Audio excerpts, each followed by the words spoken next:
time, but none which prompted such a backlash as when I stated that the horrific shooting in Connecticut of school children and teachers couldn't be blamed on God because we've systematically marginalized God right out of our culture by removing him from all aspects of the public square. The vicious attacks that have resulted, most all of which are based on total ignorance of what I actually said, have validated my point. But I'm quite certain that was not the intent of both the professional and amateur critics who have demanded everything from my being banned from ever speaking in public again, or even who wished me a slow and painful death.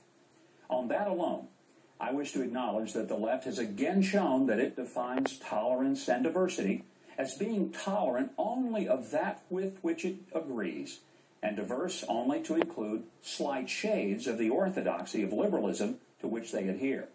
They abhor censorship of their own profanity, obscenities, or graphic violence, but they're the first to demand that a voice that invokes the name of God ought to be silenced. A specific act of violence is rarely the result of a specific single act of a culture that prompts it. In other words, I would never say that simply taking prayer and Bible reading from our institutions or silencing Christmas carols is the direct cause of a mass murder. That would be ludicrous and simplistic.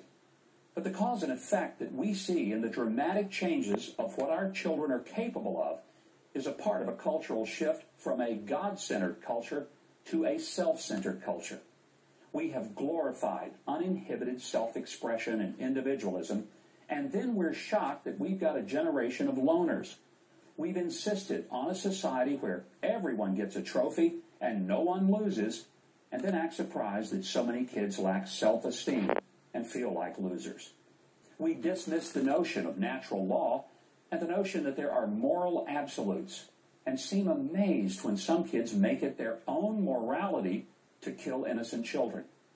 We diminish, even hold in contempt, the natural family of a father and a mother creating and then responsibly raising the next generation, and then express dismay that kids feel no real connection to their families or even the concept of a family.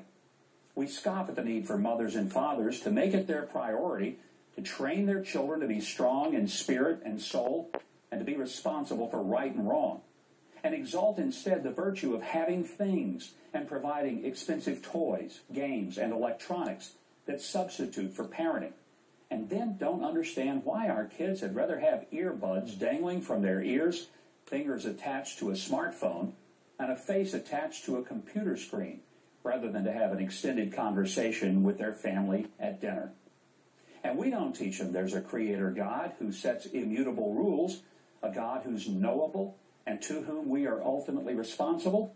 No, instead we teach them that God was not involved in our origins, that our very lives are biological happenstances, and in fact, those lives are disposable, should they be inconvenient to us, and that any outrageous behaviors are not sin, but disorders, for which we ought to be excused or at least accommodated. Yeah, I realize my viewpoint sounds a little outdated and archaic, but when that worldview was the foundation of our nation's social contract, we got in trouble at school for talking in class, chewing gum, pulling a girl's pigtails, or slouching in our school desk. Oh, we took guns to school, to be sure, but they were in the gun racks of our trucks, and we used them to hunt before and after school. It never occurred to us to use them to murder our teachers and fellow students. So yes, I can stand the contempt and criticism of the left.